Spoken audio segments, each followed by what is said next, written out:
Awards Ceremony. Yeah, well, just so you can see. So let's see. Okay. So hi, everyone. Thank you so much for coming. I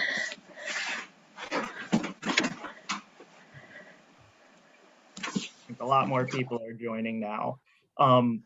Yeah, thank you so much for coming to this. As I was just saying, the past 2 years have been so difficult in so many ways. And I think pretty much everyone here has contributed to helping other people in some way or another and making sure that people who really need it can get through this pandemic.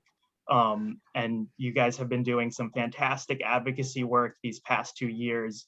There's been a lot of accomplishments and a lot of sort of unsung heroes. And that's why we're all here today, and to finally be able to recognize that after not being able to have our awards ceremony next year.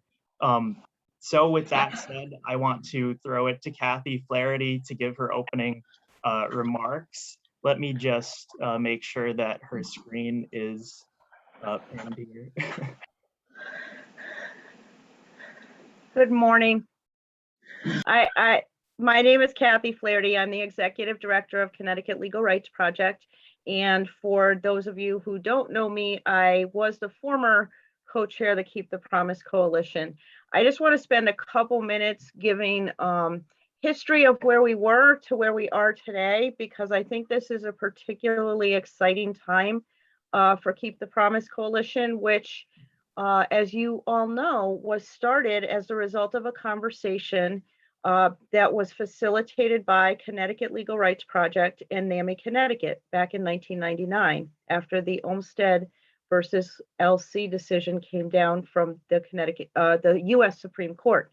And the idea was to talk about what do we need in terms of community-based services so that people living with mental health conditions could have a great life in the community and be offered the same opportunities that everybody wants for themselves and their families. And over the years, we've watched KTP evolve from very dynamic leadership that really sent the message out to trying to get the grassroots more truly involved in what KTP does. And I have always said, especially during the time that I was co-chair, KTP was never me. It was all of you, and it really is the membership of KTP, and that's where the power of KTP comes from. And there are a whole lot of very deserving people who are waiting to get their awards and are very well-deserved awards. So I'm not going to take much time now. You will hear from me again on the program later, but I'm just really delighted to see so many of you here, old friends, new friends, people I can't wait to be better friends. And so let's just celebrate today. Thanks so much. Thank you so much, Kathy, for giving those opening remarks. So with that, let's not waste any time and getting right into it. Our first awards are going to be recognizing the Advocacy Leadership Awards. And first on that list is Marcia DeFore, presenting that award to Reverend Robin Anderson. So Marcia, if you would like to. I have to be on this. Hi. I have the privilege of presenting the first award, and to my friend and colleague Robin Anderson. As the director of the Ministerial Health Fellowship, Reverend Anderson has and continues to lead many of the advocacy initiatives that are near and dear to our hearts at KTP. Just to name a few, she fought for the expansion of Medicaid benefits. This past year, delivered food and wellness supplies and organized education, and created a cadre of crisis responders for people affected by the coronavirus. She developed curriculum and organized faith-based educational programs and support groups for people struggling with addiction. She's developed a strong base of leaders in the Black faith community to advocate for issues that impact people of color, both through participation in her legislative forums and individual testimony. Robin is just a force to be reckoned with, and it is an honor to present this award to her today.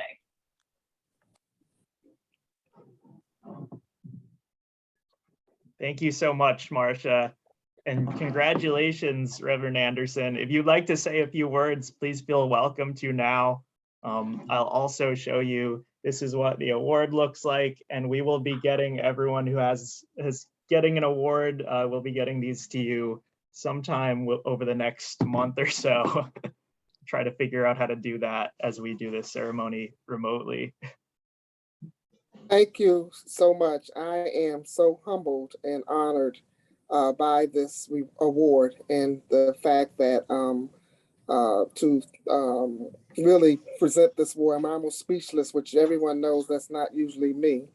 But it just really, really brings joy to my heart. And I thank God for the Keep the Promise Coalition. And I thank God for those that continue to lead the coalition and the great work that you are doing. And so a couple of years ago, we decided that we needed to come together and that we needed to really partner together. And it has truly been a blessing to be partnering and to be a part of the Keep the Promise Coalition, as well as you all being part of the Ministerial Health Fellowship. I know that there's so much work to be done, but I know that together we'll be able to accomplish a lot. And so I'm looking forward to continuing the work that continues to need to be done, especially to lift the voices and also to have those to lift their voice and to speak on behalf of their health concerns, and knowing that everyone deserves to be well and everyone deserves to have services and everyone deserves to be treated with ultimate respect and love. And so I am just so thankful and grateful to each and every one of you. We started, so I know I'm going to get in trouble, but Marcia, thank you for presenting that award. And thank you, God. I thank God for you, because it was through Amplify that we learned about Keep the Promise, and that we developed that relationship with, began to develop our relationship with you. So thank you so much. Thank you for your friendship. Thank you for your leadership. Kathy, thank you also for your leadership, and also Maura and Doris, and also Jordan and Holly. I just thank God for each and every one of you. Thank you for thinking of me, and thank you for the award. God bless you. Thank you so much, Reverend Anderson, and congratulations. I mean, this is a very well-deserved award. You've done so much, in the past few years with the Ministerial Health Fellowship, as far as advocacy goes, and you've been a real leader. We have actually a few more people that will be presenting the Advocacy Leadership Awards too. So without any further ado, if Holly would like to say a few words about William Acosta and Kat Parker. Sure. Well, as you guys know, this year was very difficult to gather testimony and to get things together to bring to our legislators in order to make serious change. And one of the things that both William and Kat did was, when they found out that there was going to be a asset limit set for the Medicare Savings Program, they rallied the troops and they were able to gather up at least 8 to 10 people to testify and write testimony. And because of William and Kat's advocacy work and being able to just be who they are through their I just love them both so much. I've really grown to know Kat a little bit more than William, because I think he's more of the quiet person who inspires people by being the strong, quiet one. And Kat is more like me, who she's like, no, I'm going to tell you how it is and you're going to hear me. So that's why I know Kat a little bit better. So I really respect her ways, and Williams, because we need the quiet inspirers as well. But they really did it, and we were able to change the minds, and the Medicare Savings Program stayed as it was supposed to be. So William and Kat, thank you so much for your advocacy work. And Jordan will show you your awards. And as soon as it is safe, we are going to come and, properly give you your awards in person. So Right. thank you again. Thank you. Okay. Well, I just want to say thank you for this recognition, because William and I, I guess you described perfectly, Holly, how we work together. We are opposite, but we mesh really well together. And when this year, when we learned that we could send in email testimonies, the whole clubhouse worked together, and we got 30 of our members and staff to testify this year as a matter of public record for the DMIS budget. And mine, let's be mindful that for the first time, some of them for the very first time advocated. So it was a really huge, step. And it was infectious, the idea that, I can advocate, I could speak for myself. And I think we had great success because if I have the numbers correctly, we got $410 million in addition for the nonprofits to be used through the year 2023, correct? No, 2027, with the first 290 million in by 2023. So, it really was great success, but, we worked, after hours and in the night, and it came together beautifully. And,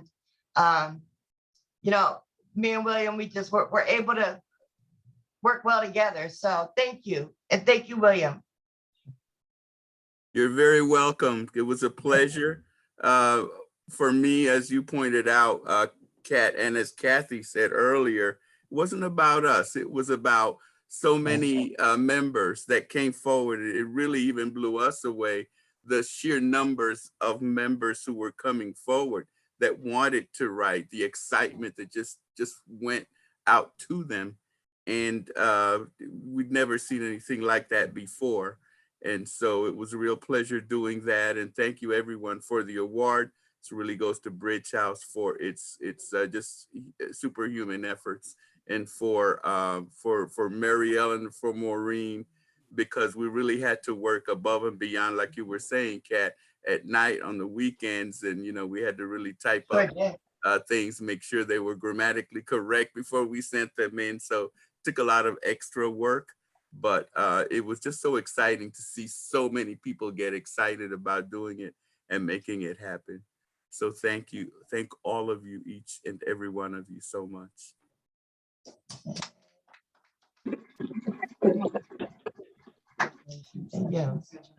Thank you both so much. And these are what your awards look like. It might be kind of hard to read. And this is also what it says on Reverend Anderson's award. Let me read it off. In recognition of your stellar leadership by engaging and organizing persons with mental health conditions in legislative advocacy. So thank you two so much.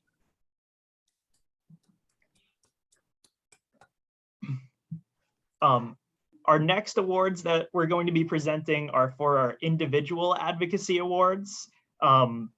So the first one, we will have Diana Hagan, our co-chair, presenting the award to Peter Tucito. We have so many amazing people that are involved in making sure everything happens. And I just wanted to thank you all for showing up today, as we do whenever it's necessary. But this time it's such a well-deserved celebration. I wanted to just say that ever since Common Ground got this person interested in advocacy, and he got his RSS through Advocacy Unlimited, he's been continuing his education through Advocacy Unlimited.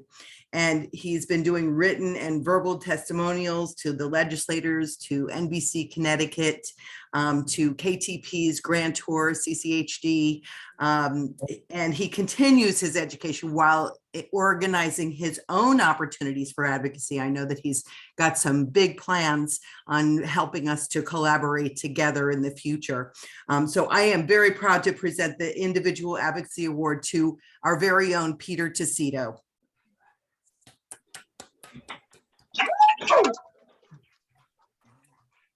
And he's coming up through Common Ground. Hi, Peter. Hi, I'd like to thank, Diana, especially for introducing me to KTP and getting me involved in the RSS and introducing me to Advocacy Unlimited, and a lot of help from people like Paul Acker, who helped me find my voice. And I'm just very thankful for everybody here at Common Ground, all my peers who, support me, and all the staff at Common Ground. I just thank everybody. Way to go. Way to go. Thank you so much. And for reference, here is what it looks like, Peter. And the award says, in recognition of your steadfast participation and growth in mental health and addiction advocacy. So thank you so much for your work. Right on. Our next award is going to be presented by Sue Thamavong to Marcia DeFore for individual advocacy. Hello, everyone. Marcia DeFore, retired executive director of Amplify Inc., has been an amazing advocate for persons living with mental health conditions in Connecticut since 2008. Marcia has made tremendous impact in the region and the state of Connecticut. She is caring, compassionate, and empowers everyone she meets. It is an honor and a privilege to present this award to her, as she was my former executive director.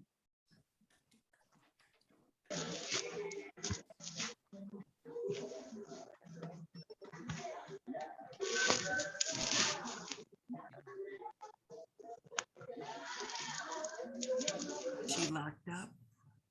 Marcia, do you have anything to say? Sure. I just, thank you so much. I'm humbled that I would be receiving this award.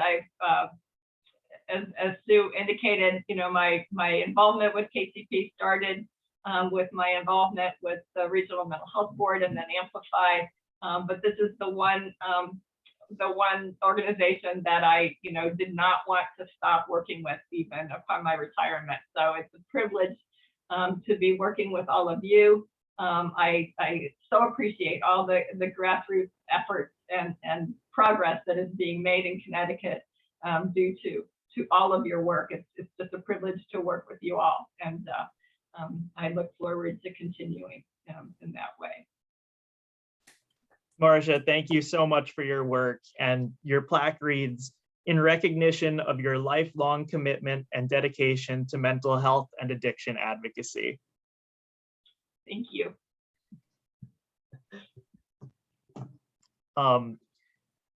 Okay, next up, we have Holly again presenting the Individual Advocacy Award for Joseph J. Cynthia. Okay, I hope Joseph is still here. I saw him sign in. Okay, so this year we had advocacy days, and Joseph worked very, very hard contacting his representatives and his legislators. And he made sure that his legislator, Senator Hartley, showed up to our advocacy day. It was just a shame that she showed up after everyone else had signed off, but she definitely did show up, and he was the one who made that happen. And I also ran across an article that he wrote. He wrote an op-ed opinion in, I believe it was July of 2021. So he is quite the advocate, writing op-eds and contacting his legislators directly in order to get them to participate in our advocacy days. So Joseph, thank you so much for all of your advocacy work, and congratulations. Thank you. I'm really happy that I could contribute to helping people and helping the needy, and giving a voice to people who don't usually have a voice in Hartford. We need to let them know that we exist and that we appreciate everything that they do for us, and that we need them to advocate for us at the Hartford level to let people know that we're not going to be forgotten. We're not the forgotten people anymore. We need advocates to speak for the people that sometimes don't get as much exposure as they should have. And I hope that I'm putting a positive face on a lot of people who don't get a chance to advocate. Thank you so much, Joseph, for all of your hard work. It's really important to keep up what you're doing, and getting in touch with legislators is one of the most effective ways that we can let them know that we're here and these are the things that we care about. So here is your award, and it reads, "In recognition of your steadfast participation and growth in mental health and addiction advocacy." So congratulations, Joseph. Thank you. Thank you. Moving on, I'll next be presenting our Policy Leadership Awards, and I'm actually going to start off by presenting this award to Danielle Hubley. And I apologize if I'm sort of veering off screen. I'd prepared some words, which I have in my notes here. One of our most important priorities as a coalition is to achieve full social, economic, and civic integration for those with mental health, addiction, and co-occurring conditions. Of great importance to this goal, individuals must have equitable access to quality housing and recovery services within their communities. This October, Keep the Promise Coalition is proud to present our Public Policy Leadership Award to Danielle Hubley. Danielle has gone above and beyond supporting KTP and strengthening our advocacy. When she joined us, KTP was in need of strong leadership in the housing space, and Danielle has more than filled that void. With Partnership for Strong Communities, Danielle has worked to help pass multiple pieces of legislation, which have helped to produce better housing and mental health outcomes for those who are most vulnerable. This year, Danielle and Partnership for Strong Communities worked to pass a number of bills, including SB 1, SB 1019, HB 6531, HB 66, among others, which address topics such as affordable housing and homelessness, youth mental health, racism as a public health crisis, peer support services, and criminal justice reform. We're so grateful for Danielle's work on all of these issues, and she's just been an amazing advocate. So we wanted to award her with the Public Policy Leadership Award, which reads, "In recognition of your focused and effective leadership in grassroots policy work for people with mental health and addiction conditions." So thank you, Danielle. Thank you. I just want to say I'm so grateful and so humbled to be recognized today among so many of the other incredible leaders and thought and people who are in this space. I'm learning every day from all of your experiences, your passion, your commitment to change. So I'm excited to continue being a part of this work and engaging you all in the work to come. And also just a really quick special shout out to the leadership of the Keep the Promise Coalition, just for keeping us all together and moving during some challenging times, and really working to keep people safe, connected, and engaged throughout and during the pandemic. So thank you, and I'm excited to continue to make Connecticut keep the promise with all of you in the months, weeks, and years to come. Thank you so much, Danielle. For our next award, it's going to be presented by Marcia DeFore again for the other Policy Leadership Award to Scott Shepard. Thank you. So I just met Scott this year for the first time. I know he's been around for quite some time, but this was my first year to meet him. And I was so pleased to be able to honor him. Scott is a recovery support specialist who became very concerned for individuals he was working with who needed medication-assisted treatment to help them overcome addiction challenges. He saw people having to pay exorbitant amounts of their limited income for copays for their treatment. Income that was also needed for rent, food, and other basic living expenses. He saw people having to make a choice between basic living and treatment. And he reached out and he researched state and federal policies causing this issue, and he offered testimony this past session to the Insurance and Real Estate Committee about the need for parity and fairness in the treatment of addiction disorders. This was Scott's first time testifying. He and I went back over his testimony several times. He was a bit nervous, but he did a really good job. But it's not his first time speaking out. He's also been interviewed for radio PSAs about his own recovery journey and the importance of funding services and support. So congratulations, Scott. What a pleasure to honor you. Thank you, Marcia.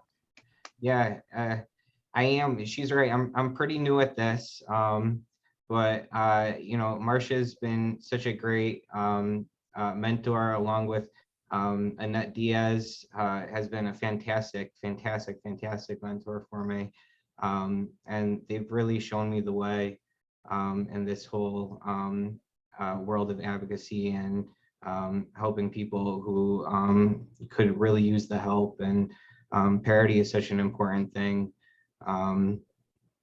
There's people who are really struggling out there. So, you know, using our voices in a combined way to reach, you know, legislators and policymakers is such an important thing. So I really appreciate the award, and I thank you all for the help that you guys continue to provide and keeping the promise. So thank you. Thank you so much, Scott. And the award, here's the award so you could see it. And it reads, in recognition of your focused and effective leadership in grassroots policy work for people with mental health and addiction conditions. Thank you.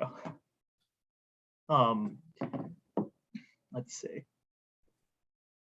So our next awards are for the Connie Anderson Extra Mile Award, which, as you may or may not know, is when someone really goes above and beyond to make sure that people are either able to testify or they do something that is just above what anyone's asking for them to help other people. And so for the first award, I'm going to ask Holly again to present this to Doris Maldonado. Everybody, I would like to say that, first of all, I love Doris. She is somebody that I look up to, and I love her energy. I love everything about her. She's a fierce, fierce fighter and advocate. But I was trumped by Maura because Maura was here for this. So Maura wrote this for Doris. I don't want to take the credit. Doris Maldonado, a whirlwind of energy with a passion for mental health, advocacy, and educating on matters of inclusion and diversity, came through in a crunch to step up to the co-chair position in 2019, just months before the pandemic. There was a pivotal moment at a KTP advocacy training when Doris vocalized her opinion on ethnic differences, particularly regarding eye gaze when testifying before legislators. Doris brought to our attention that with certain ethnic groups, directly looking in people's eyes can be considered rude, while downcast eyes show respect. This started a greater conversation among the class. It also impacted a visiting legislator who sought to start a training for fellow legislators to bridge the cultural gap. She has been a fierce advocate of inclusivity during her time as co-chair to ensure that KTP materials were translated to Spanish to include more mental health advocates in communities. We are grateful to Doris for making important connections to facilitate KTP growth to help translate KTP materials so that we may reach broader communities, and for standing by KTP during uncertain times and transition. Congratulations and thank you, Doris, for your commitment to KTP and mental health advocacy. Thank you, Doris. Thank you, everyone, for my award. It's very humbling. I never anticipated receiving an award, and I recall that moment at a KTP training, and also before the world shut down, March 11th, we were testifying against SB 428 at the legislature, and act concerning assisted outpatient treatment for certain persons with psychiatric disabilities. But before that, we've had many nights I've come home at 12 o'clock in the morning from testifying. And if it weren't for Maura, to my detriment and to my asset, nudging me and saying, you can do this, I became the vice chair, and then quickly, abruptly moved on to co-chair and so forth. And KTP has been my family. And I still work towards access in all levels, because I am a person with disabilities, and I try to defend children and people with disabilities. So thank you very much for this. And I am working behind the scenes. I am never too far, but I am working behind the scenes. And Feliz Dia de los Muertos. And there's nothing about us without us. Thank you. Thank you so much, Doris. And as you could see, I already was able to get her award. I was just dropping some flyers off this week so she can continue doing the great work that she's doing and spreading the word about what we do at KTP. So thank you so much, Doris. I will actually be presenting the next award for the Connie Anderson Extra Mile Award to Diana Hagan, our other co-chair this year. And these are just some words that were written by Maura before I had got to know Diana as well as I have, and I'll say my own thing after I read these. But Maura says, life is funny sometimes. When you think your plate is full enough, someone volunteers you to take on one more thing. At first you politely decline. Oh wait, is my screen not? Here we go. At first you politely decline because you have a lot going on. And then eventually you end up saying, well, maybe I could handle one more thing for a few months. This is one reason that KTP has the Extra Mile Award, for all of those people who give so much of their precious time and heart and soul to keep us functioning and going strong. A huge thank you goes out to Diana Hagan, a KTP coordinating council member who stepped up as co-chair during the COVID-19 crisis in spite of her full-time jobs and having so many other things on her plate. She made herself available early in the morning, during her lunchtime, and after work, and even sometimes on weekends. She led KTP through a tough time as we sought much needed grant money, reorganized priorities, and searched for a new administrative assistant and a new coordinator, myself and Holly. She juggled many balls in the air with a great sense of humor, grace, leadership, creativity, and of course, passion for mental health advocacy. We are grateful for the time she was so willingly shared when we didn't have it to share. We're grateful for her commitment to our members by teaching and sharing her knowledge about new technologies such as Zoom that enabled us to continue to meet, discuss policy, and advocate in a safe space. More than 50 people were able to testify at public hearings because of Diana's commitment to assuring that our voices were heard by lawmakers in spite of a closed legislative office building. Congratulations, and thank you, Diana, so much for all that you've done to keep KTP moving forward. And I would also like to say that as far as, and I think Holly would agree with me, a lot has been thrown at us in these past few months as we're trying to learn everything that needs to be done around here to keep KTP going, especially with the grants and doing things like this awards ceremony and the trainings that we have upcoming. And none of that would be possible if we didn't have tremendous support from Diana, who has just really gone above and beyond to assist us and guide us and make sure that everything is done right. So Diana, thank you so much. And your award says, in recognition of your outstanding leadership and persistent advocacy for people with mental health and addiction conditions. Oh my God. Thank I you. think she's crying. I am, my God.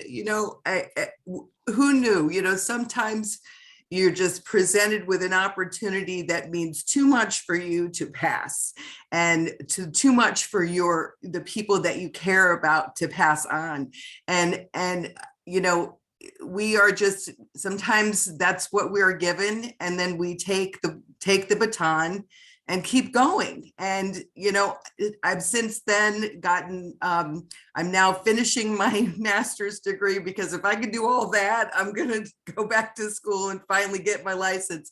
But, you know, none of that is possible without the collaboration of all the unbelievable individuals on this site right now, and all of the members of all the clubhouses that come together, because every little thing, you might think it's nothing that you're doing, but everything that you do matters. And I'm so proud that we were able to do what we did, despite not knowing how to do anything, to being able to accomplish what we did together. And I am just honored, humbled, proud. I don't have enough adjectives here, but very grateful to have been given the opportunity to lead you guys through that time. And like I said, but I didn't do it alone. Nothing great happens alone. And that's what's important to know. And yes, we did good hiring you two, by the way, Holly and Jordan. So thank you again. I don't want to take any more time, but thank you so much for recognizing the efforts here. And thank you for the opportunity I had to serve. I'm honored. Thank you so much, Diana. Our next award is going to be presented by Marcia DeFore to another person who really stepped up and did a lot of fantastic work. And if it weren't for Diana and her, we would not probably be in the position we're in today, where we are having this award ceremony and we're having our trainings as planned. And that is Sue Thamavong, who has really been also a great support to us these past few months. So Marcia, I'll let you take it away from there. So I think Sue and I are in each other's fan club today, so this is a wonderful opportunity for me to thank her. I remember talking to Deanna when she was, just really overwhelmed with all that she had on her plate, and was saying, I just need to step down. And I begged her, please, I can't step up, but I'm gonna talk to one of my favorite staff and see if I can get her to step up to help you. Will you stay if I can get some help for you? And then I promise when I retire, I'll help too. So Sue stepped up this year as interim co-chair and member of the coordinating council. When faced by COVID shutdowns, we were really struggling with a need for leadership and keeping Deanna on board and keeping our advocacy efforts going. And she provided technical assistance for the KTP Essentials and leadership training that all had to be converted to online forums. She helped with hiring wonderful new KTP staff as our beloved administrative assistant Maura was retiring.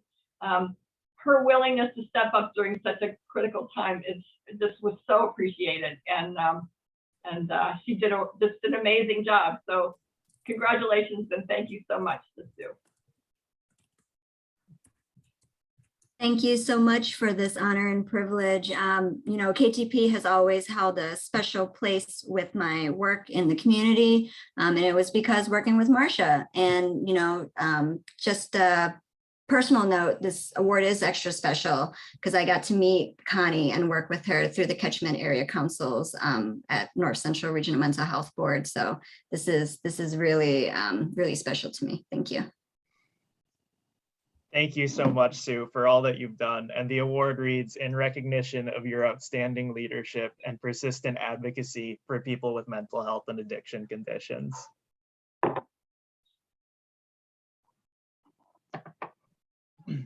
We've got two more of these Connie Anderson Extra Mile Awards to get through because we have so many people that have just been so important and done so much work to support our mission and really gone above and beyond. The first or the next of which, I guess, I'm going to let Doris speak a little bit about, and that would be Walter Glom. Thank you, Jordan. It's my honor to present Walter Glom. he last year, when I was in the middle of 2 electrical cardioversions, electric shock to my heart, unannounced and unprecedented, because of the stress that COVID brought on. He was there to help Maura and I initially when we thought that the world was falling apart and falling down and KTP was falling with it. So I'm honored to present this award to one of my mentors and friends. And we're here to celebrate a person whose conviction and entrepreneurial expertise have afforded KTP access to professional organizational leadership training, unyielding support, and faith in ability without condescension and privilege. Walt Glam has facilitated an awareness and connection between developmental disabilities and mental health. These two, according to the DSM, can co-occur and have for many of us. As such, our alliances are bound by synergy. This Jersey boy made it all the way to MIT with encouragement from his parents and siblings. I met him as Nick's dad. While being the father of 3 boys and team captain, he also became a civil rights and social action advocate for the Connecticut's Down Syndrome Congress and the ARC of Connecticut. Later on, he became the director and president of the Down Syndrome Congress. And more recently, he's become the director of the Developmental Disabilities Council for the past several years. Walt has about 7 patents, and yet he shared his greatest accomplishment is his small part in creating the lives and accomplishments of his children. What makes him human are his empathy and imagination, and he looks forward to doing his part to make this a better world for all people. Gracias, Walt, for going the extra mile. Now get back to work.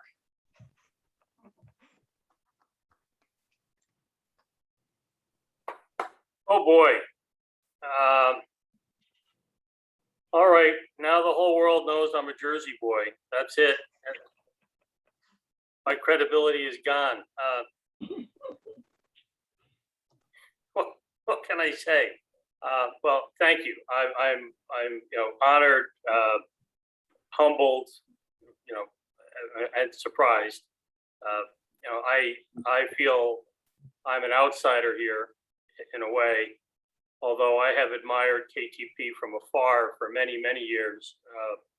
Doris mentioned the years that I was with the Down Syndrome Congress.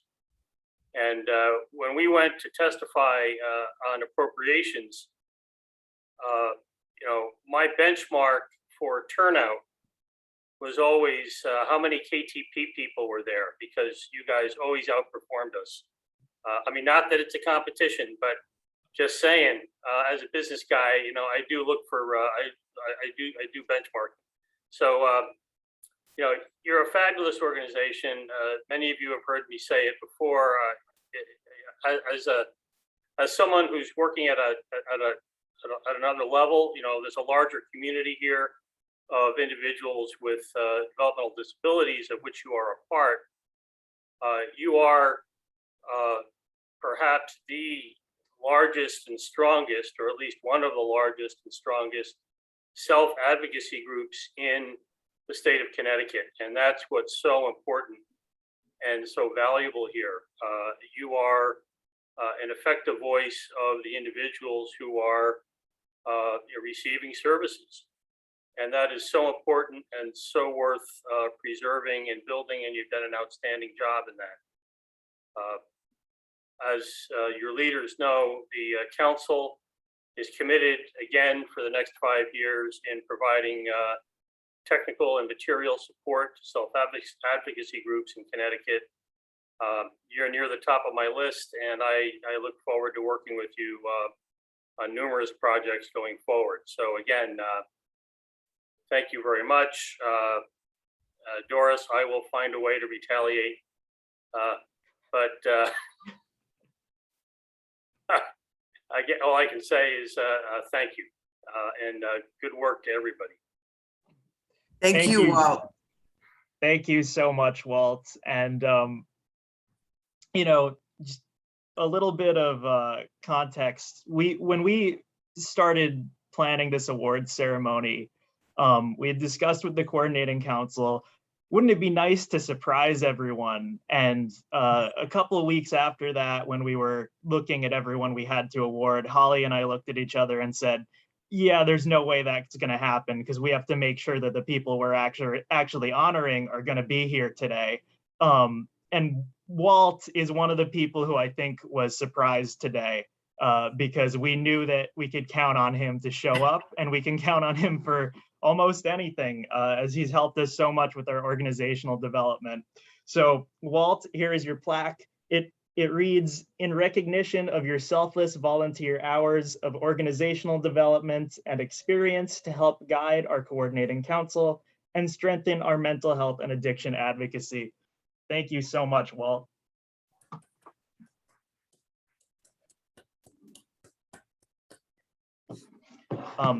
For our final Connie Anderson Extra Mile Award, I know we had a lot this year, but we had a lot who really went above and beyond. It will be presented by Diana Hagan to Susan Keene. Yeah, and you were talking earlier about unsung heroes, and we can definitely sing her praises over this past year, especially. Behind the scenes, this amazing woman has been working to ensure that people with disabilities are able to get their voices heard by giving them accommodations at the legislative office building, by making sure that they didn't have to wait too long or into the night or miss their buses or whatever they needed to do so that they can make sure their voices were heard.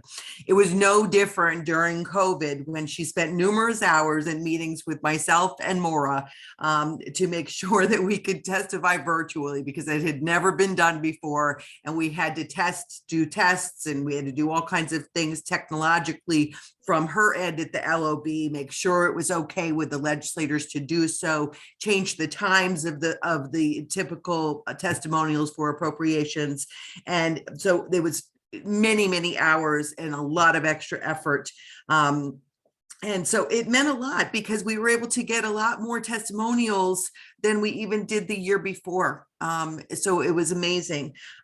So I'm honored to offer the Connie Anderson Award to Susan Keene for all of her efforts, especially during COVID, when we couldn't go there in person. Susan, is she there? I'm here. Oh, hi, Susan. Hi, Diana. Hi, everybody. It's so good to see so many friends that I've gotten to meet over the years for the KTP advocacy training. It's been my honor to be a participant in that, and I feel very much like I'm a part of the KTP family. So thank you for this. It was a labor of love, really, for me to work with Maura and Diana to make sure that this pandemic and our inability to be in person did not impede anyone in their ability to testify before the Appropriations Committee. And now, Diana, we've done groundbreaking work for the legislature, and the testimony that was offered virtually was groundbreaking and very impactful. And I'm very, very proud of the Appropriations Committee for being the committee that has done this groundbreaking work. So I am very humbled by this. I thank you so much.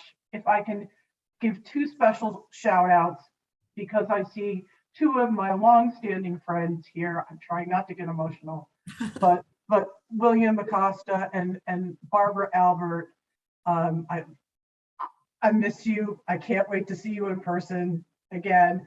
And thank you so much, my friends. Thank you so much, Susan. Thank you. Why?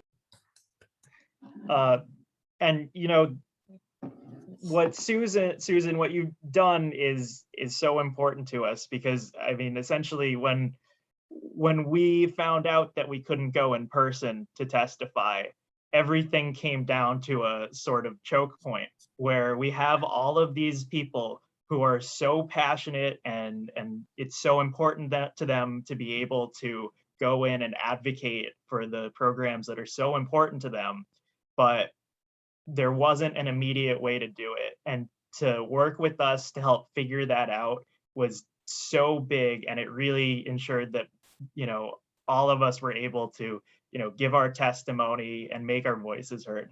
So here is your award. It says, in recognition of your stellar work assisting countless KTP members to give testimony and advocate for mental health and addiction policy changes. So thank you so much for that.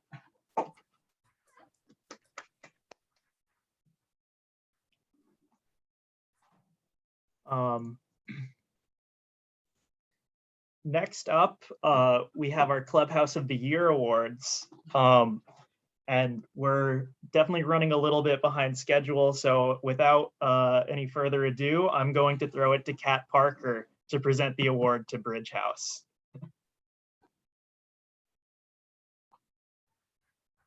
Okay, I'm on. I just want to read my nomination that I sent in for Bridge House for both 2020 and 2021. Okay, and so Bridge House, under the leadership of Mary Ellen McGuire and Maureen Kuda, went above and beyond in the care of their members during the closing because of the pandemic.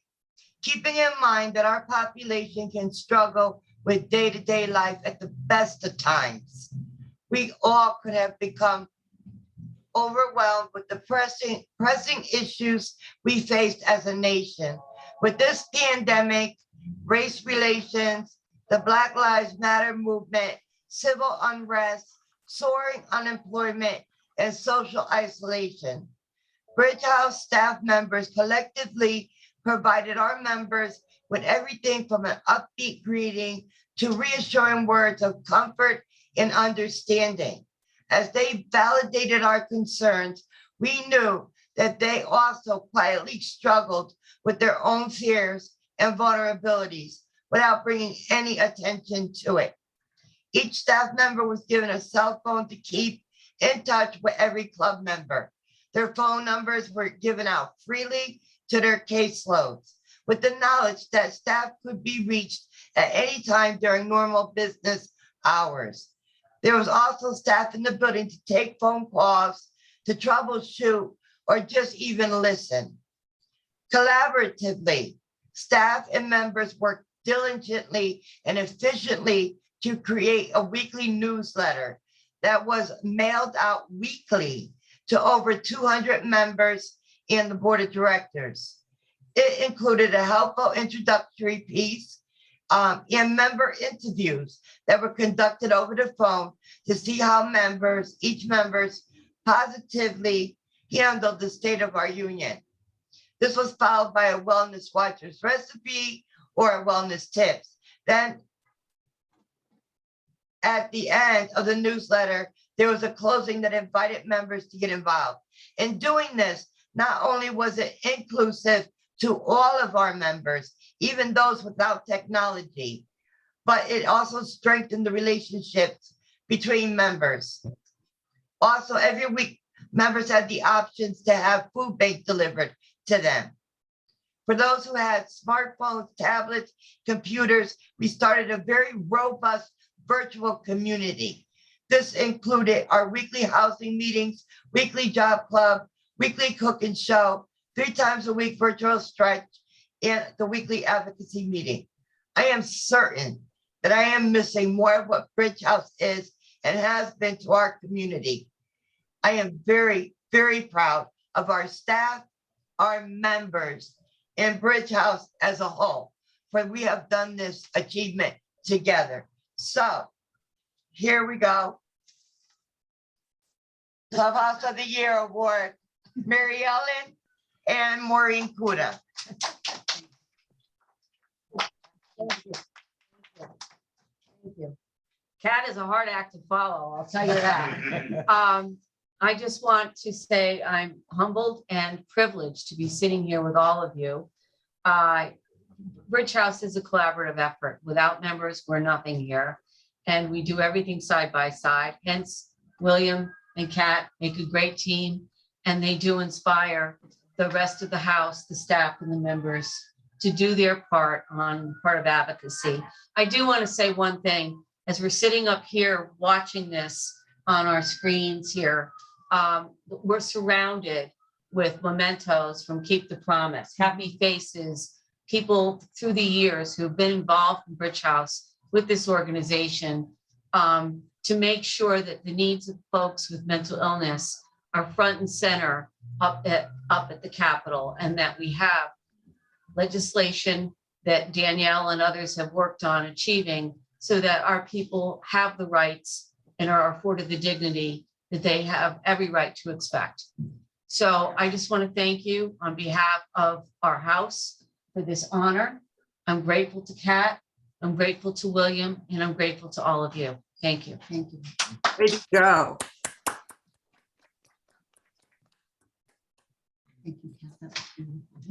Can I take this one, Jordan?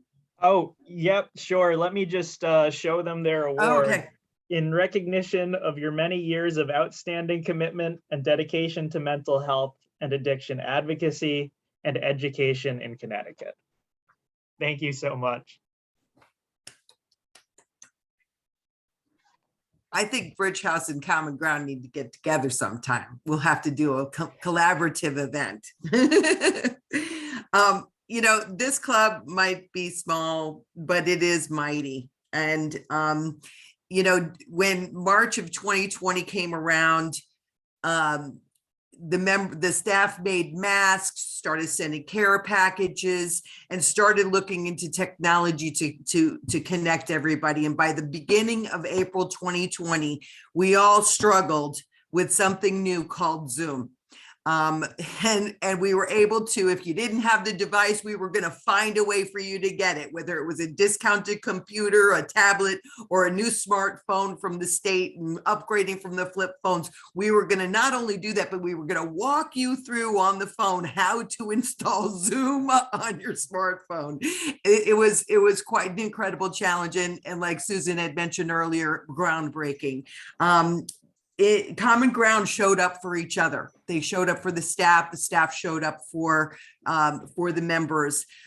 We were doing about 13 Zoom groups a week, in addition to doing curbside events so that they had some extra time together. We were lucky enough to have a park next door, and we put camp chairs 6 feet apart, and everybody wore masks, and everybody was able to come together, rain or shine sometimes. And it really helped. I think everybody, even if they didn't want to, they showed up for each other. And that was what was making this so special. By the time the legislative session started and Demas was doing their appropriations hearing, Common Ground kept up the work that they were doing after mastering Zoom and getting on to doing a group testimonial to save everybody some time. It was virtual, but it was effective. We also helped KTP actually get on board on the Zoom bandwagon come June of 2020 so that we can connect its members. So I'm honored to present Common Ground with the Social Club of the Year Award as well for 2020 and 2021. Real proud of you guys. And Common Ground staff for that matter. There comes April. And then to present it is April and Crystal Piet. Oh. And Michael Wimbish are going to accept upon Common Ground. On behalf of Common Ground and our loyal and dedicated staff, we humbly accept your award with love and gratitude. Thank you so much.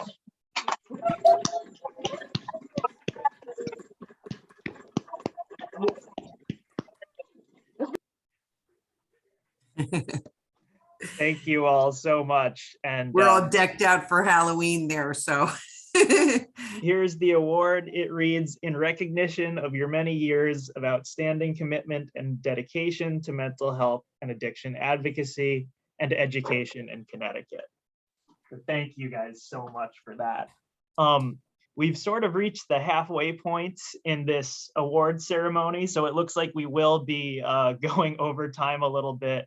And if anyone has other commitments that they need to be at after 12, I don't blame you for dipping out. But now that it is the halfway point, I want to welcome Becca Atkins from ArtReach and the Second Step Players, who have been so gracious to provide us with our entertainment this morning to just sort of introduce this. So thank you for that, Becca. Jordan. Thanks a lot, Jordan.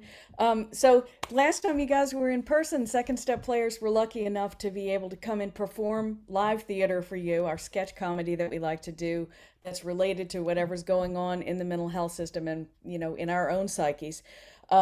We had to shift gears quickly for how to make theater when the pandemic hit and learn to be movie makers instead of live staged performers. So what we have for you today is a self-care skit by someone that we all can relate to. And Jordan, you've got the controls here. And it's a new YouTube sensation that we can all relate to, Miss Cranky Pants. Thank you, Becca. I'm going to pull this video up and share it now. I just want to make sure everyone has their volume muted, otherwise it might interfere and give feedback. So if everyone could just make sure of that too. I think it's this screen. Can everyone see that? Yes, it's starting to come up now. Okay, great. And without further ado, here is episode 1 of Miss Cranky Pants. Hello, everyone. Welcome to the latest episode of Miss Cranky Pants. I started this podcast at the beginning of the pandemic as my little way of doing something to help my fellow self-quarantiners. We're all in this together, and even though I intend to help, I find that due to this pandemic, I have become a Miss Cranky Pants nearly all the time. Miss Cranky Pants reared her ugly head for the first time just before the end of March. And for once, I don't feel alone or ashamed because everyone living through the pandemic is equally susceptible to being a cranky pants. Thank you for joining me on YouTube. If you haven't already, please like and subscribe to my channel. Oh, on the plus side, isolation has been good for my anger management issues. You can't get in a fight if you never see anybody. And I haven't worn real shoes in 3 months. But I digress. Our first letter today is from Alone in Alabama. Isn't it cute? Alone writes, Dear Miss Cranky Pants, I am a single 53-year-old male living alone in an apartment. I don't even have a cat or plants. I am all alone. He wrote that in all caps, see? I am all alone. Here we are. While I feel very fortunate that I haven't lost my job, I can work from home and I have plenty of toilet paper and flour, and I don't know anyone who is ill from the COVID-19, I find that I'm filled with anxiety and jump out of my skin at the slightest thing. Even though I have absolutely no contact with any other living human being, I worry constantly that I might catch the virus. I know this is irrational, but what if it really can live a long time on metal surfaces? I put my trash out in the middle of the night when no one else is likely to be awake, and there's a metal door handle signed, Alone in Alabama. Alone you aren't. I am here for you. And our Patreon supporters are here for you too. Self-isolation is a marathon, not a sprint. It's important to have coping techniques that will help see you through however long we will be spending increased amounts of time at home and alone. First of all, face your emotions. Name them. Happy, sad, confused, angry. You may also be grieving things that are lost forever. like the hope of ever dating another human being in person, or hugging your friend when you run into them in the supermarket, or celebrating your aunt's 80th birthday by skydiving. It's okay. We're all experiencing loss. Just breathe.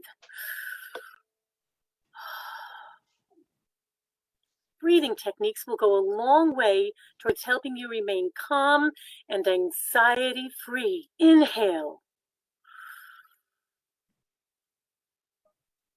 Exhale.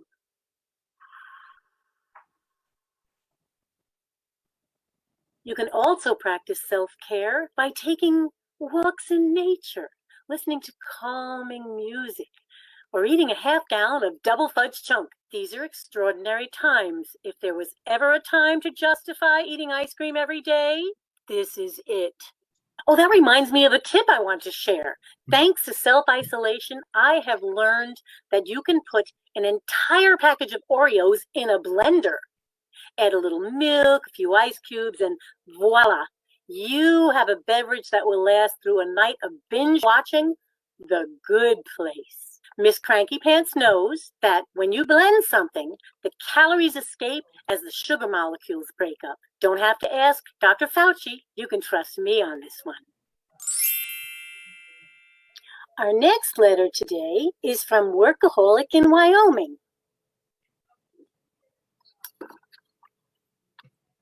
Dear Miss Cranky Pants, other than wearing a mask when I go out, my life has seen little impact from COVID-19. Is this thing even real? I'm working my regular schedule from home.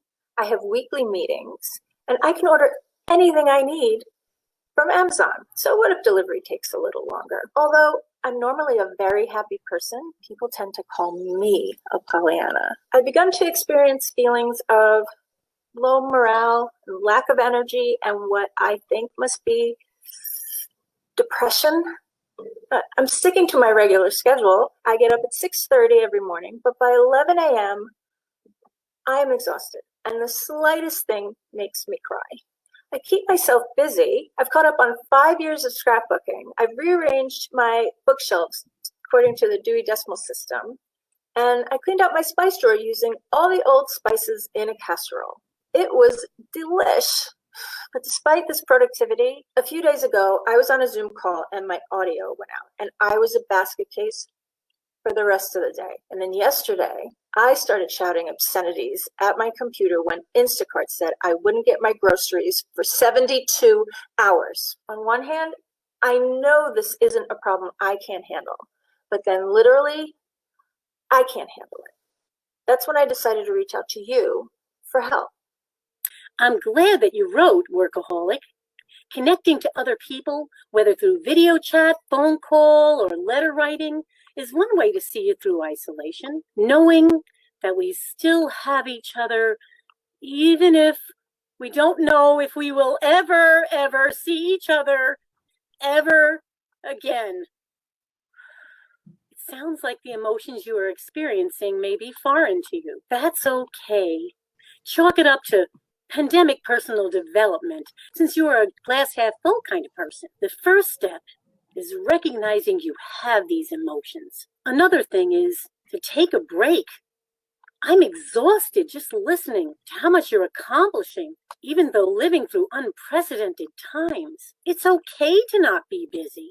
Heck, it'd be okay if you didn't accomplish a single damn thing through the entire quarantine. It's okay. And make sure that at least 3 times a week you get some exercise. Physical activity is a great way to ward off depression and get some blood flowing through your body. Even better if you can do it outside. Our final letter today is from Depressed in Des Moines. Depressed writes, Dear Miss Cranky Pants, I don't even know why I'm bothering writing to you. There's no point in doing anything right now. Since I can't work, or go shopping, or go outside, what's the point? We don't even know how long this will last. This whole thing is really just a vacation where you can eat popcorn and watch television all day and night. You know, I have to get up at the regular time because you have nothing to get up for. It's all chill. My mom yells at me and tells me, "You have no motivation." She's a bit of a cranky pants herself. I don't even know why I have to bother cleaning my room or even leaving my room. My mom said she stopped yelling at me if I wrote to you, so here it is. Dear Depressed, it's lucky you have such a caring mom. She's right. It's time you got a little perspective and looked at the situation beyond yourself. What can you do to help your mom around the house? Or maybe do something fun together while social distancing from other people, of course. Maybe it's time you thought of something you can do to help others. Sew masks, take a walk picking up trash by the side of the road, offer to get someone's groceries for them. Any way you can think of to be generous, do it. It seems that we are all experiencing what researchers call the third quarter phenomenon, or TQP.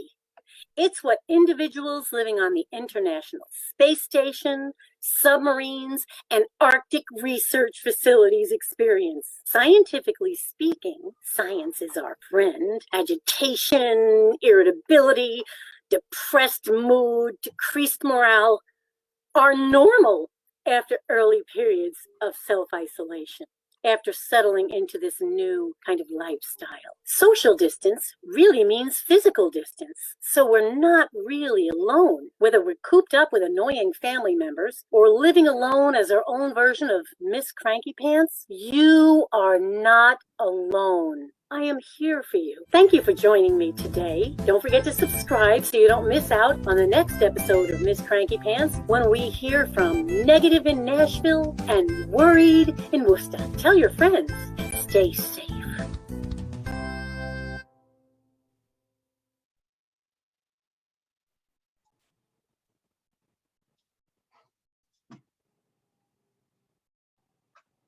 So how did everyone like that? I think that was great. Very funny. Thank you. It was great. Thank you so much, Becca, and everyone, involved in the Second Step Players, for, helping us out with this and providing this awesome entertainment. Yeah, definitely could relate to a lot of what was touched on in there. So thank you guys so much for helping us out. And of course, Becca, once episode 2 releases, if you want to spread the word, KTP is happy to share that as well. I apologize to the people that are presenting for the second half of the ceremony today, but just out of a sort of time concern and out of respect for our legislators, I want to move on to the Legislative Leadership Award next. So if we could first have Marcia present the award to Representative Jeff Curry, who I understand is actually in a hospital room today as he's joining us. And that is just really above and beyond of him to come and attend to receive this award virtually while he is, having some work done. So thank you for that, Marcia. Wait, I just want to clarify, he will not be able to respond and accept. His aide may be able to, but he just wanted to make sure his presence was known, that he is here. He cannot be on camera and he cannot respond, but he was so grateful to have been awarded by us that he did not want to miss it at all, which I think is just awesome. But I just wanted to make sure you guys were aware. I'm sorry. Yeah. Thank you. Yeah, really above and beyond of him. Which is typical of Representative Jeff Curry. And so we're so grateful to be able to honor him today. He always shows up when he's asked to, always makes time to meet with our members. In his role on appropriations and education and judiciary committees, he's a staunch advocate on issues that affect people with mental health and addiction challenges. One of the things that is so Jeff, during the 2021 Advocacy Day, he was in location where all of his colleagues could see him actually leave the floor, but he still left in order to speak to our members. And today, as Holly said, even though he's unable to speak to us or have his camera on while he's having a medical procedure done, he still wanted to make sure he was present at our awards ceremony. He is just an incredible legislative leader and a true friend to all of us at KTP. So congratulations, Jeff, and thank you so much for all that you do. And I know that Jeff was listening in, so I just want to read what your plaque says. It says, in recognition for your continued leadership around mental health, addiction, and co-occurring conditions, and the passage of bills which advanced health equity and improved access to services. So thank you so much, Representative Jeff Curry. Up next, I'm going to ask Diana Hagan if she can present the award as well to Representative Tony Walker. Yes, thank you, Jordan. I just wanted to say that if anybody's ever sat in front of Tony doing a testimonial, you feel like you're talking to your best friend, even though you're looking at her, in a setting that is pretty scary at times, but she makes you feel comfortable. She's a social worker like myself. I'm very proud of how far she's come and what she's done for human services in her tenure as a state representative as well. And Tony serves as the House chair of the Deems Appropriations Committee, and she listened to our testimonials over the years with a kind ear. Last year, she stepped right up to the plate, helping us by changing the time of the committee to early morning so more people would be able to attend and testify.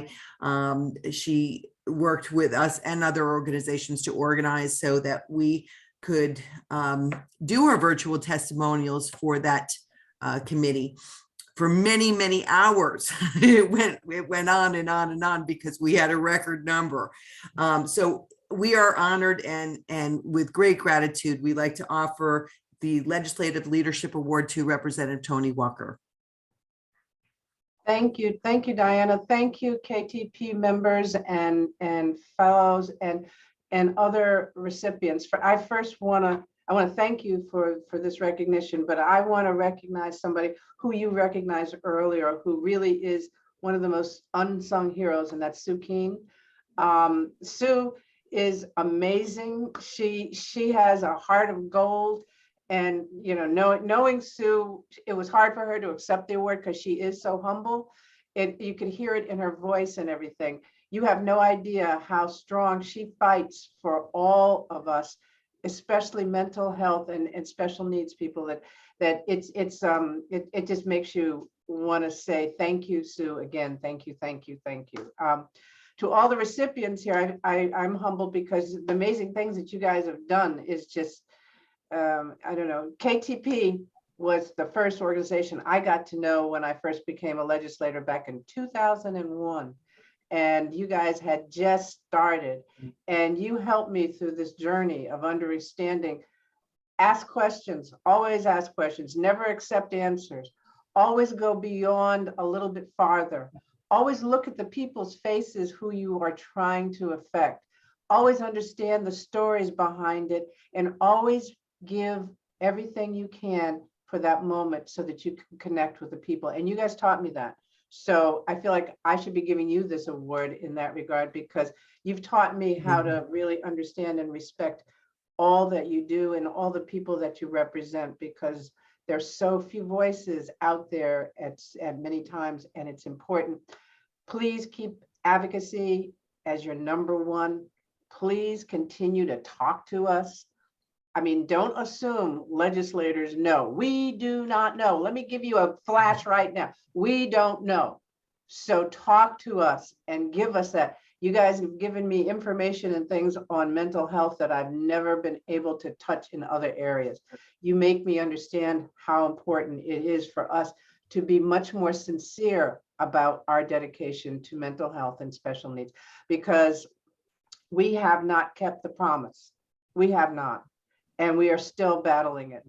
So, I mean, with everybody here, please understand, We are so appreciative. We've gotten far, but we haven't gotten far enough.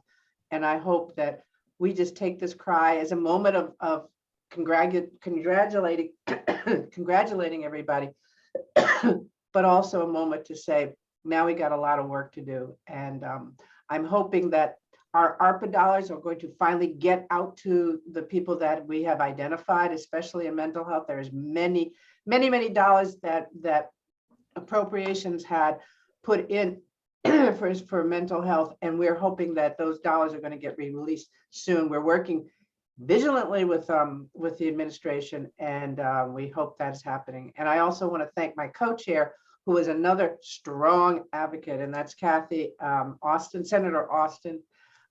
She is, you know, she's been my voice, my ears and everything. I had a rough year this year, but she didn't let anything pass. When I was in and out of hospital, she was on the call. I mean, I may be seeing a doctor right at that moment, but she called me and told me what was going on, when it was happening, and who we needed to yell at. So I mean, I can't tell you how great of a partner she's been, especially for mental health. So thank you all. Thank you for this award. Thank you. Thank you.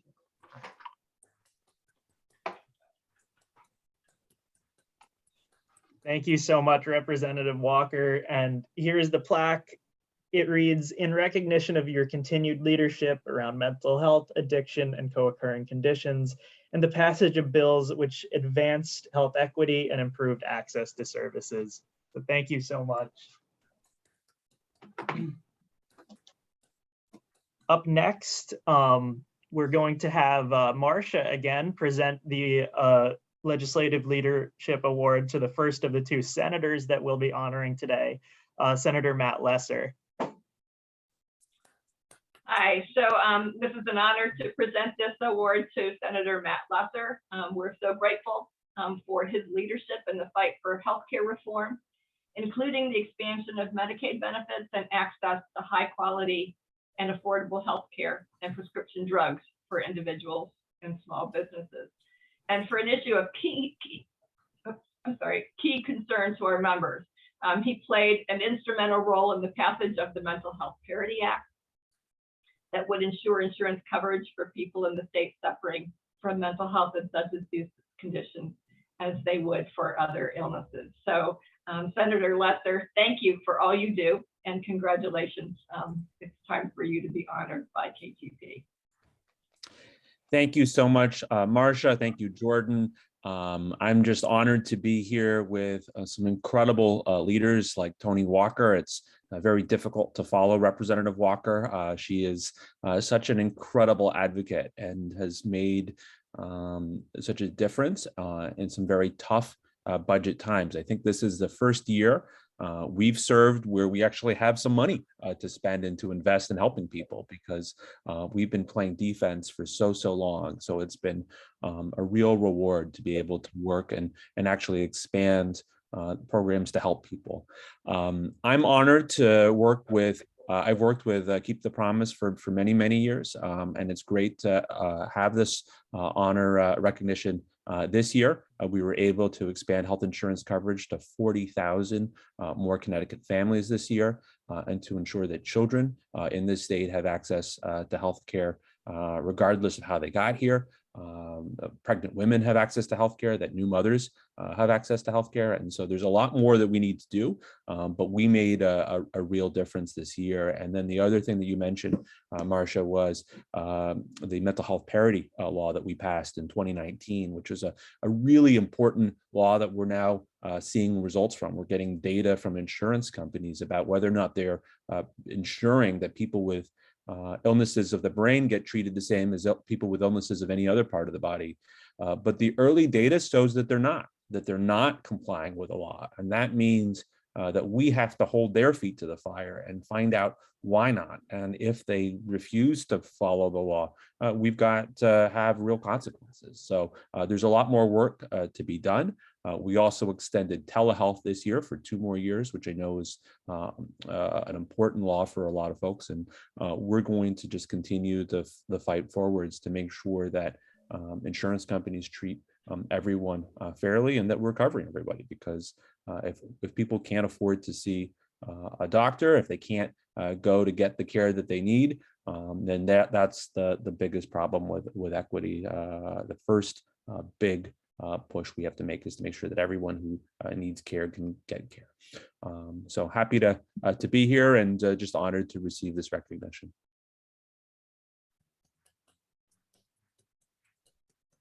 Thank you so much, Senator Lesser. And here is your award. It says, in recognition of your continued leadership around mental health, addiction, and co-occurring conditions, and the passage of bills which advanced health equity and improved access to services.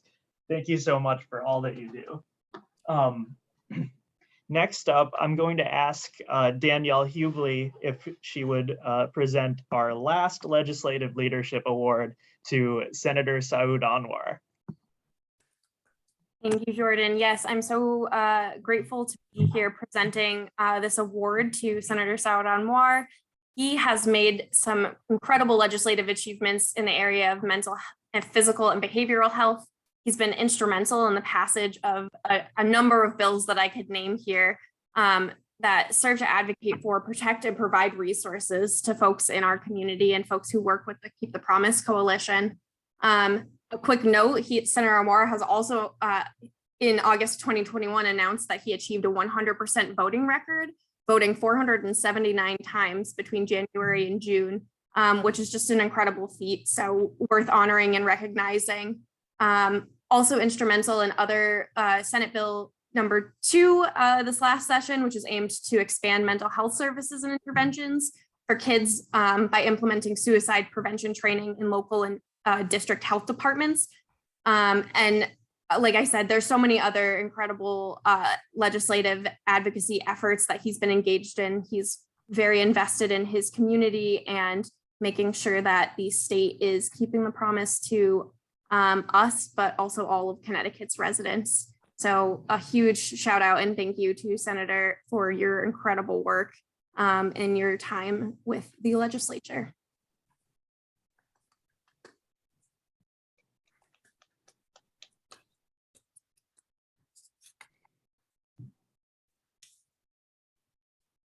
Is Senator Anwar here to receive this? I know he might be seeing a patient right now, believe it or not, because that's the kind of guy he is. He's around the clock working to help people, whether it be in his medical profession or it be through Congress. So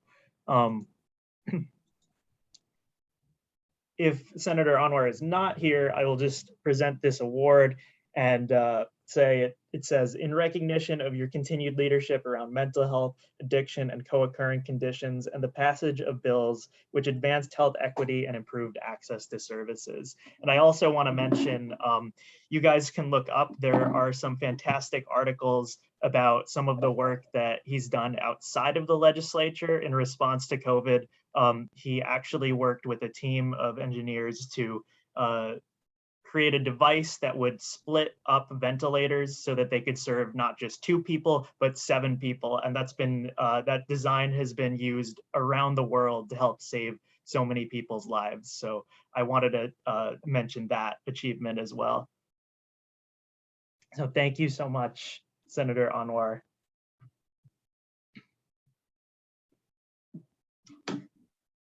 Okay, next up, and I also want to say it is nearing 12 o'clock, so I won't keep anyone if they can't stay. However, we do have 4 or 5 more awards to get through. So I apologize for running a little bit over here.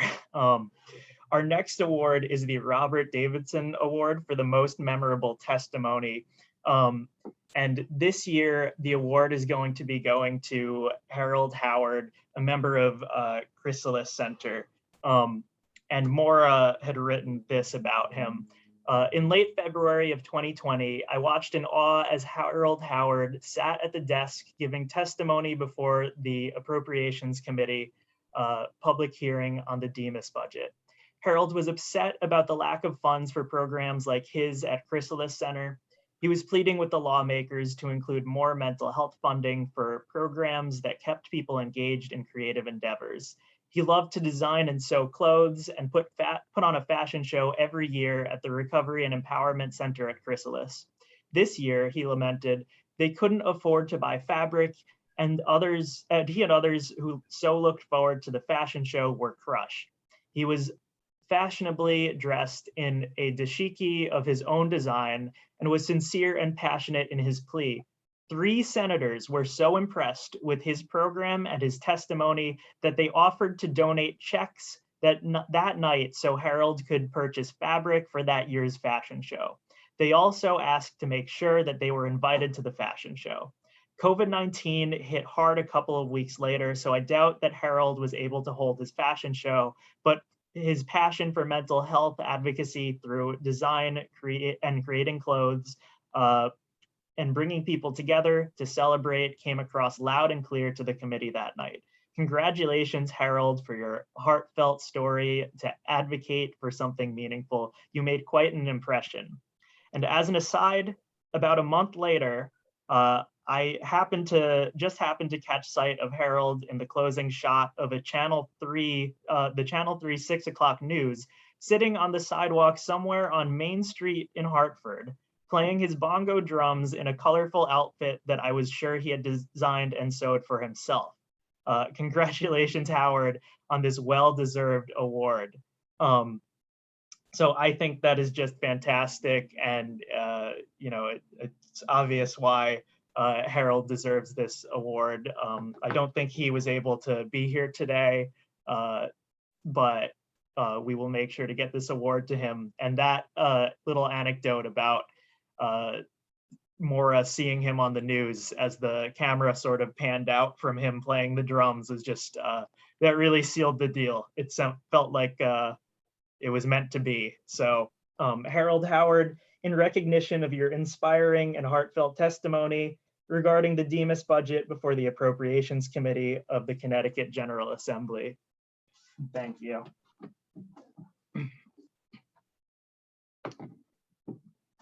I will also be presenting the Mental Health in the Media Award today to our awards recipient, Sarah Lombardo.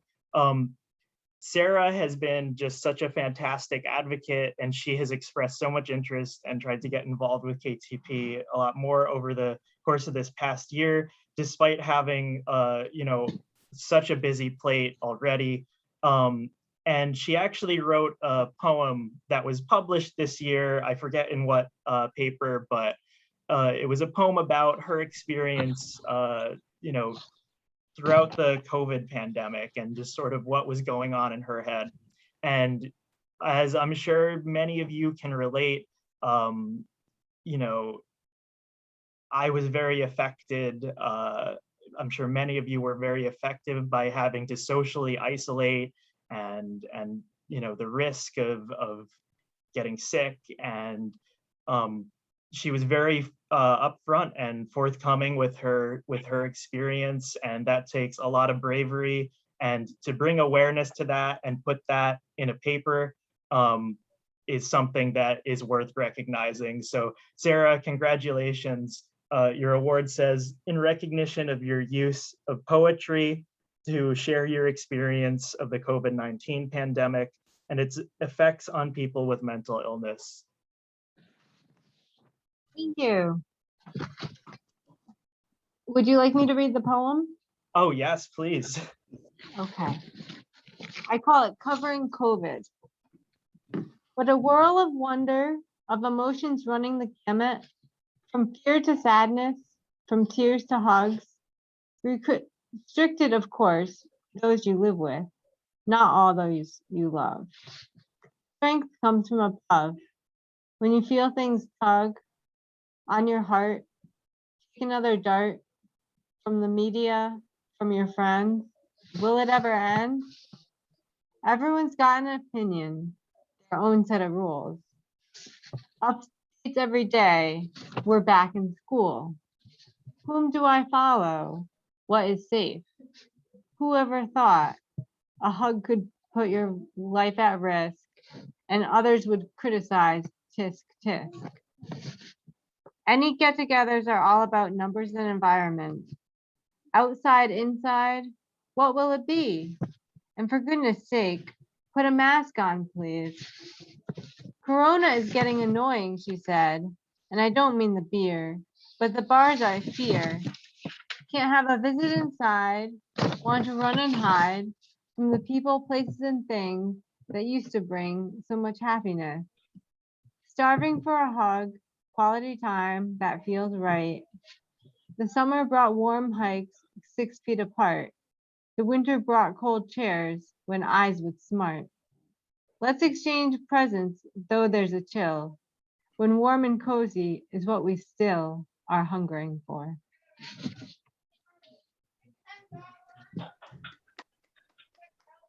Thank you Thank so you. much, Sarah. That was a fantastic poem, and we're happy that we can honor you this year. Thank you very much. We've got 3 more awards to get through, it looks like. And I'm going to ask if Diana Hagan can present this next award, the Older Adult Voice Award, to Carol Gilbert. What can I say about Carol is that this woman has had a voice for many years at the Legislative Office Building. She's unfailingly motivational to all of the members of Common Ground as a mentor and advocate, and helps them to stay organized and make sure they do their homework and write their testimonials. And they fondly refer to her as Grandma. She is our longest continual member of Common Ground for over, I think it's over 22 years. And so we thank her for her dedication, her mentorship, and I'm just privileged to offer her this Older Adult Voice Award to Carol Gilbert. We love you, Carol. We love you, Grandma. Carol. There she is, our little Carol.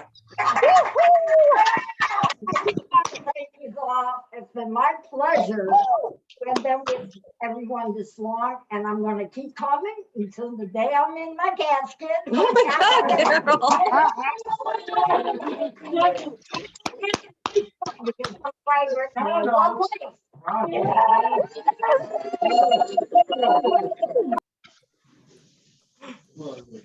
Thank you so much, Carol. And the award, here's the award. It says, in recognition of your outstanding and persistent advocacy for older adults living with mental health challenges.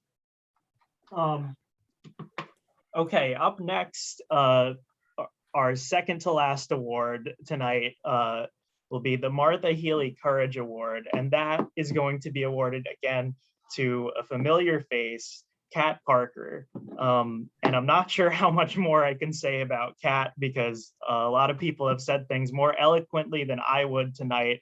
But if you know Kat, you know she is one of the strongest advocates in Connecticut. She has been very forthright and is very willing to speak about issues of mental health, housing, so much more. And really, our coalition is so much better for her presence. And she has, stepped up so much as far as having a position on our coordinating council and taking leadership. It just made sense to give her this award. So, Kat, here is your award. It says, in recognition of your courageous, persistent, and dedicated advocacy throughout the years. Thank you. Thank you. That was very, very touching and very meaningful, because, I don't often bring attention to the fact that I get, a really bad anxiety, when I have to speak and I do testimonials, but I push through anyways. And, I was thinking about it with courage. It's not the absence of fear, it's the presence of fear and still doing it. And so that's why this is really humbling, and it means more to me than I could express in words. So thank you very much. Thank you so much, Kat. for our final award tonight, we actually have a special award, which I imagine will be sort of a one-time thing for us. But I'm going to let Paul Acker go first, and then Kathy Flaherty, who have both worked very closely with Maura Shield Hughes, who of course I've taken over for now, as she is very happily retired, and it seems like she's having a great time. Unfortunately, she can't be here today due to a medical procedure, but she's sending her love, and I will make sure that she sees the recording of this as well. So Paul and Kathy, thank you guys so much. Well, thank you, Jordan. It's great to be back and seeing everybody. You know, what can you say about Maura? And it's like impossible to overstate her contribution to Keep the Promise. Maura, when I first joined Keep the Promise, was working with someone named Cherie Bragg, that I know some of you remember. And Cherie and Maura really were the face and the internal workings of Keep the Promise. When Cherie left, Maura filled that spot with such grace and dignity, and really became the glue that kept the coalition going.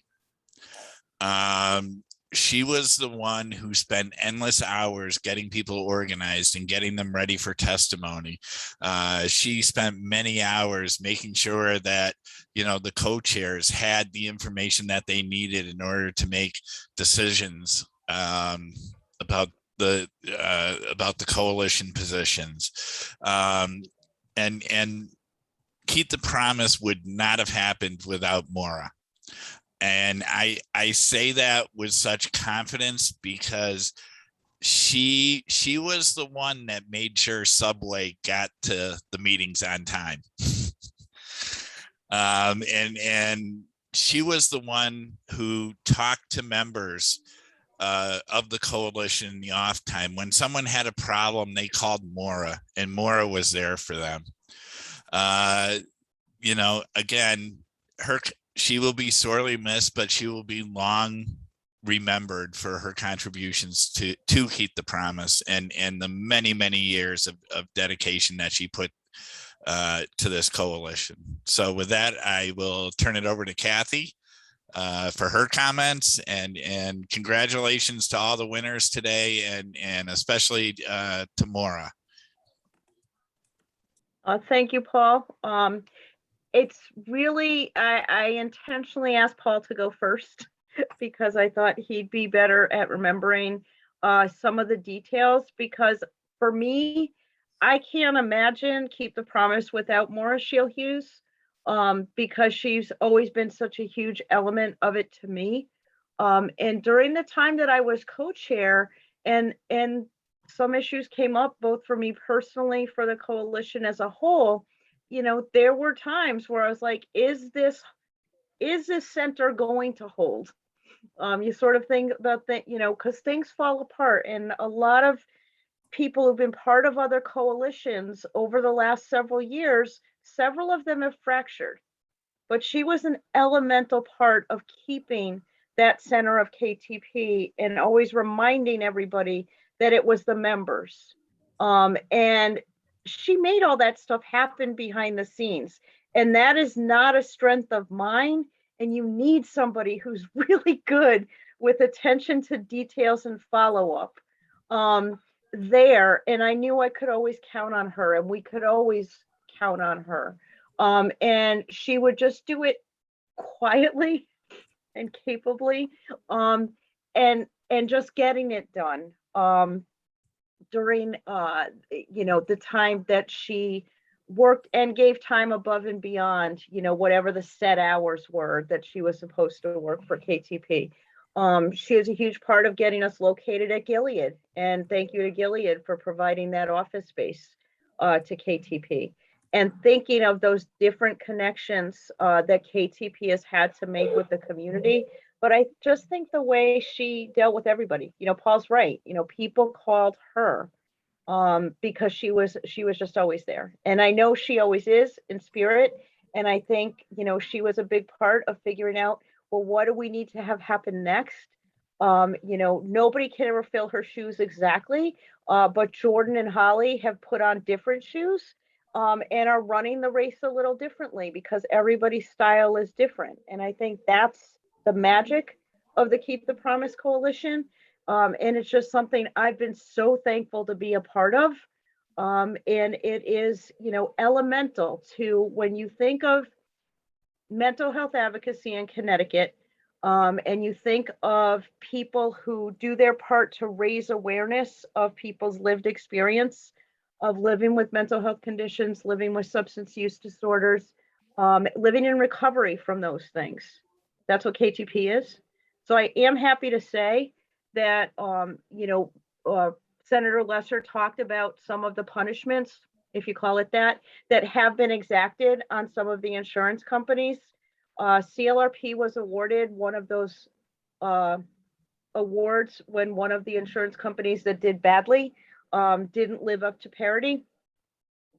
There will be a check in the mail to Keep the Promise to support the future advocacy trainings from CLRP. So I got permission to say that today. So, and really that's probably do it in memory of or in honor of Maura when we make that check to you. So you can look for that in the mail. And congratulations to Maura for everything that you have done for our community, for all of us for so many years. Thanks. Thank you so much, Paul and Kathy, for sharing that. I know that you guys worked very closely with Maura, and I figured you would be the best people to talk about her. For a little bit of context, you know, Holly and we're two people. Maura was one person, and we are sweating trying to keep up with all the work that she did. So there will never be anyone like Maura, and I do want to share this picture since she isn't here today, and I have already given her her award.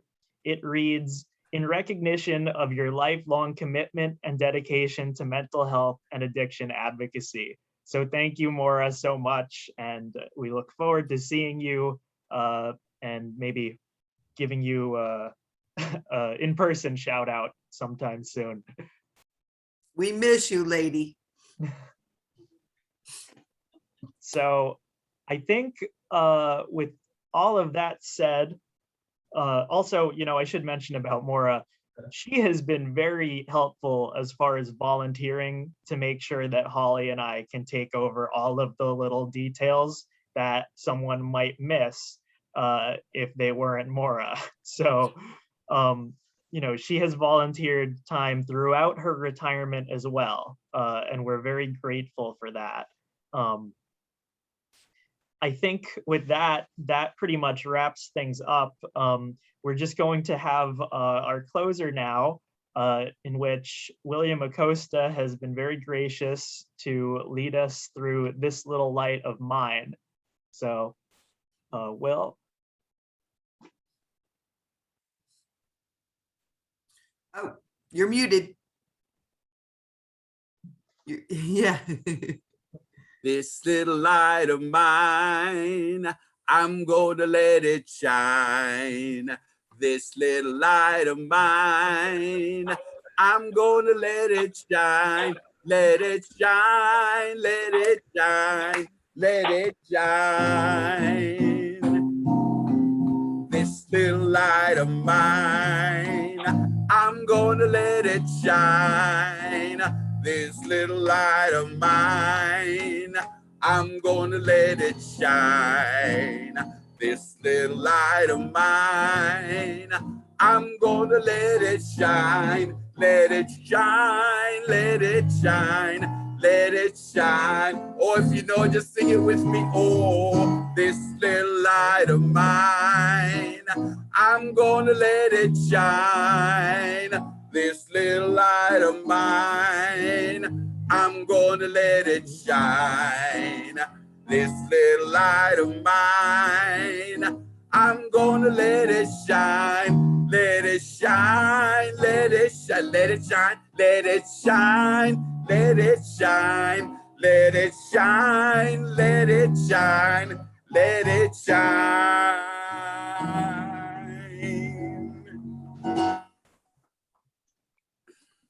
Thank you so much, William.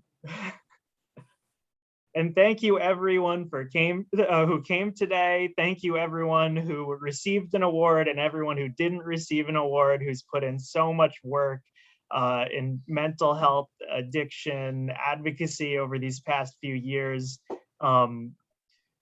It's really just tremendous, the work that you guys have been able to do and we've been able to do collectively. And I'm so glad that we were finally able to recognize that work after not having an award ceremony last year. So thank you for everyone for coming. Thank you for all the work that you've put in, and congratulations on all of your hard work to every recipient of an award, and then those who participated and advocated these past few years. Thank you so much, and give yourselves a round of applause too. Thank you, Jordan and Holly and everybody who helped put this wonderful ceremony together. I think we needed it. What a great way to celebrate each other and the work we've been doing. Thank you guys so much. Look forward to the next year, even better. Thank you, everyone. And I apologize for going a little over today, but as you can see, we had a lot of people to award. So with that, take care and thanks for coming. Jordan, give me about an hour and then I could talk to you if you need to talk to me. Sure, I'll be working on some grant stuff. Okay.